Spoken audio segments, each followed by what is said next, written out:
Hey guys, it's Jonah here, and I'm back once again with another beer review. And this one is another fantastic beer that I picked up from my local of choice, even though I have been in the other local today as well. But enough said about that. Yeah, we're talking about the Royston in Broadstairs. Fantastic place. Unfortunately, didn't win the Pub of Kent. It was the Nelson Arms over in Maidstone, which is more a traditional pub. They do like Sunday roasts and that kind of stuff. And the Roystons are micro. But tell you what, Nelson, I would be very surprised if you were selling this beer and as it was a takeout, I got a discount, and I think it was £3.50 for this bad boy. It's going to focus on me. There we go. Let's focus on the beer for a change. Look, it's sweating already. It's been in the fridge, obviously. This is the Kernel. It's their export stout, but it's the London 1890 foreign export one at 7.5%. So this is almost supermarket price for a ridiculously good beer. But it gets better. If you look on the back, if you can make it out, it's kind of a bit mad, but it says bottle conditioned. So I might even be able to do a camera review. If it wasn't bottle conditioned, I wouldn't be able to. And we look at the ingredients. It's difficult to read because of the packaging, which is unique. Well, unique to the Kernel, if you've ever bought one of their beers. So, what the hell does that say? Water, hops, sugar, I think that is, yeast and barley. And there we go. Welcome to London, South East 16, mate, innit? Yeah, unfortunately, they are no longer under the arches, I don't think. Although I could be wrong. I think there's still a bar there, but I don't think they're brewing the beers there anymore. Well, we shall see, dear viewer. We shall see. And like the prepared man I am, I left old Venus, the bottle opener. I'll give you the front Venus today. Look at those hips. Look at those breasts and those arms held aloft. Damn thing. It's going to open my beer. Yeah, so the Kernel is a really good brewery. See if it does a noise. Oh, always good to have a hiss, especially when you're talking about a ridiculously, well, it's not that ridiculous. 7.5 isn't too bad. But earlier iterations of this beer, basically every time they brew it, it's slightly different.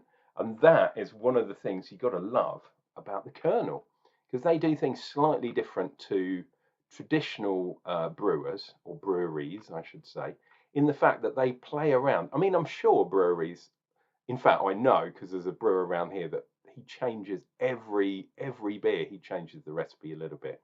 And that's what the Kernel do too. So they're not worried about having the ABV exactly the same. They're not worried about having the beer taste exactly the same. So it's a bit of a variant, and I'm going to leave a little bit in the bottom. Wow, Jesus, and that's been in the fridge as well. Yeah, leave a little bit in the bottom of the bottle because it's bottle conditioned, so it's going to have the yeasties in there. You know what? I'm really glad that I didn't leave it out of the out of the fridge.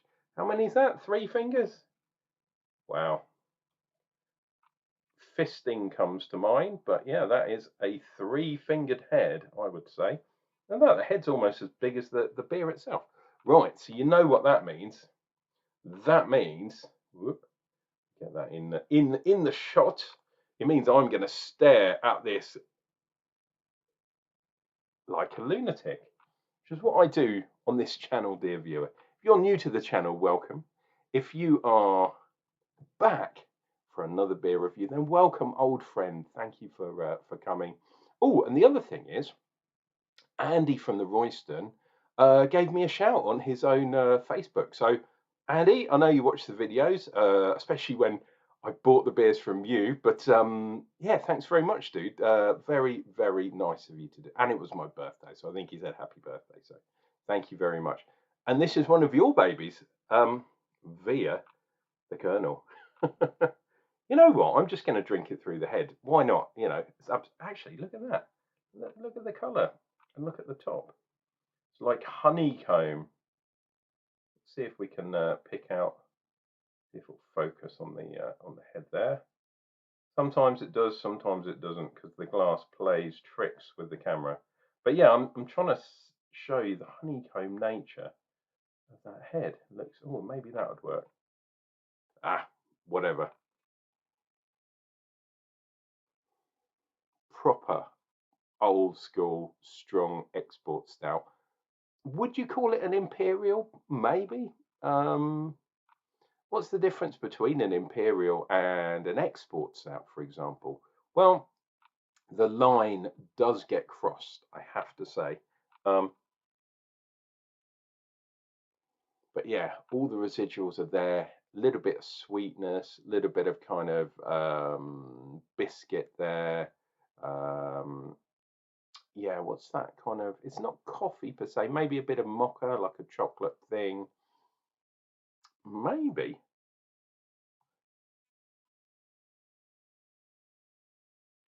Yeah, there's coffee in there too, but there's some sort of raisiny type thing. So maybe it's a raisin cookie instead of like a biscuity kind of thing because it's got that little bit of raisin.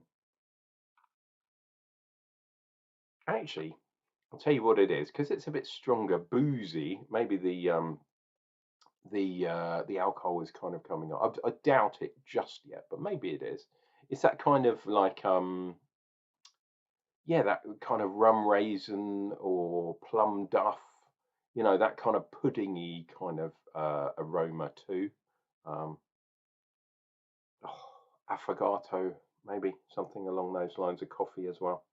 I said coffee already, but it's that kind of thing. It's not quite espresso. It's a bit more creamy than that.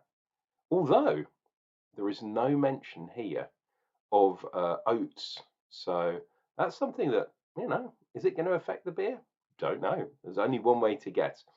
If you're new to the channel, please think about subscribing because I drink a lot of beer just for your entertainment, and it would, yeah, it would be my pleasure to come into your room or onto your mobile phone more often. So click the bell down below, join the John Army, all that kind of thing. Why not leave a comment too?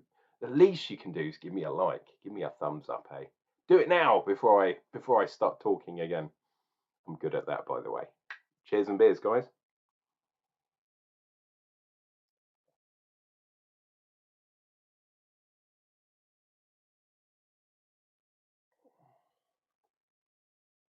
Oh, okay, so it's a lot more bitter in the mouth, more bitter kind of coffee, roasty than it was on the nose. There is that sweetness, but it hits, yeah, it hits bitter. It hits astringent first, and then it goes a little bit more mellow. But yeah, it's a lot more kind of a lot more dry. If you like a kind of dry stout, you'll probably like this. Um, hmm, I know there's a bit of sweetness in there because it's kind of sticking to my lips a little bit too. But I think let's see if we can do this without. Oh, I can't really do this without disturbing the head too much. But what I was going to say was there's a um, kind of viscousness, a bit of oily kind ofness. Um,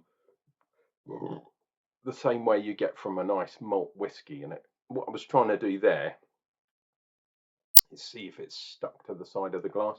But because that head is so ginormous, it's not going to let me do that. So, hey, never mind. Um, but I've had beers like the Harveston beers from up north, up in Scotland. Um, and they're like that, especially the strong ones, Old W or whatever that shit is called. I can't remember. Um, yeah, it really clings onto the side of the glass like an oil. And sometimes, if you do it, you can actually see the discoloration on the glass, and it stays there for quite a good amount of time.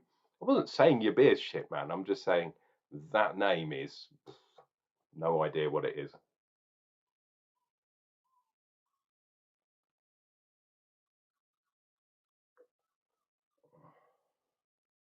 Look, can you see through there?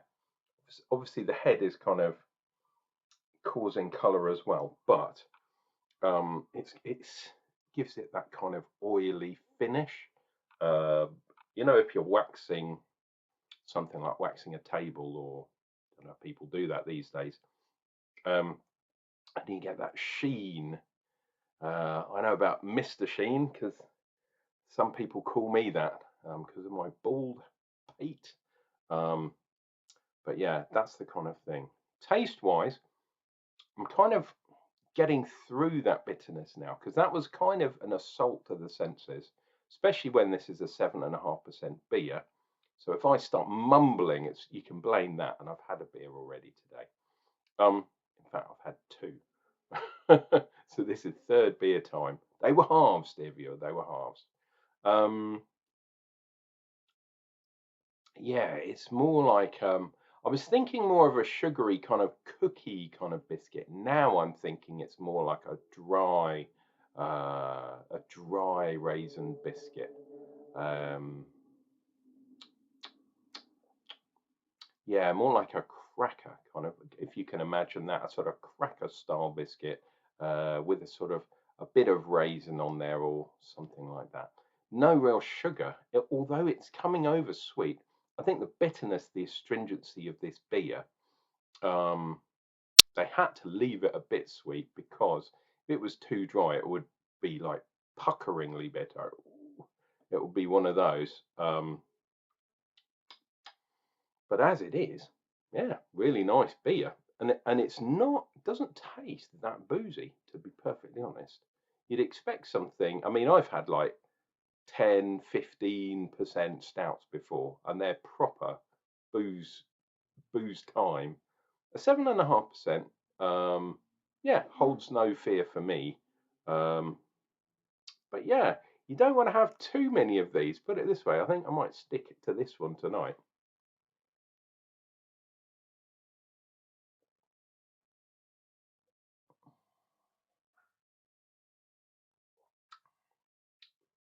Yeah, so that astringency is still there. There is a bit of smoothness behind the scenes. Like I said, a little bit of sweetness. Then there's that kind of crackery, dry, biscuity type thing, and a little bit of raisin, not too much. It does not taste like raisins, but it's just there in the background. Um, I tell you what, if this was aged, I don't know if the Kernel have an aging program, but if you did, maybe putting this in something like a rum barrel or a whiskey barrel would do something extra to the kind of sweetness and stuff. That makes sense. Who knows? Wow, look at that head. It's still okay. We're not too far off, but that is still like a finger's head. Look at that. It's still a finger's head, and we're right by the bottom of the glass. Amazing. Ooh, pardon me. I was going to say, let's look at foam watch, but because I've been manipulating the glass so much, there's not too much going on. I mean, there's an absolutely fat, selfish line there. But yeah, if we look round, there's sort of, I don't know, does that look like some sort of flying dog perhaps, or a llama? Maybe that looks a bit like a llama. And then on the other side, it looks just like a sort of weird tree. Um,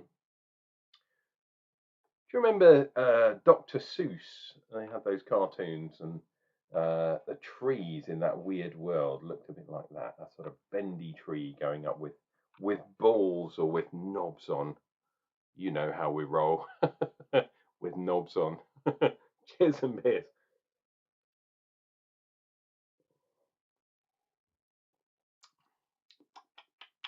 Well, I mean, for living in Kent, for living down by the seaside in Broadstairs, to have access to the Kernel beers, especially this one, Export Stout, 7.5%, brewed in London. Absolute pleasure. So thanks, Andy from the Royston, for providing that. I have seen a couple of these around, a couple of different versions of the Kernel. I'll tell you what, mate, if you get one of the Kernel beers on cask, holy shit, that would be epic. Um, hey, maybe something to consider. I don't know how much that would cost, to be honest, but yeah, I'm not talking about this one. Jesus Christ, that would be absolutely lunatic. But yeah, if you can try and get one of the Kernel beers, that would be fantastic. Dear viewer, 'tis time to say goodbye, and I always end, or nearly always, because I make it up to the top of my head, to be honest, most of the time. But please, please, please, look after yourselves, look after each other, and I'll be back with another beer review real soon.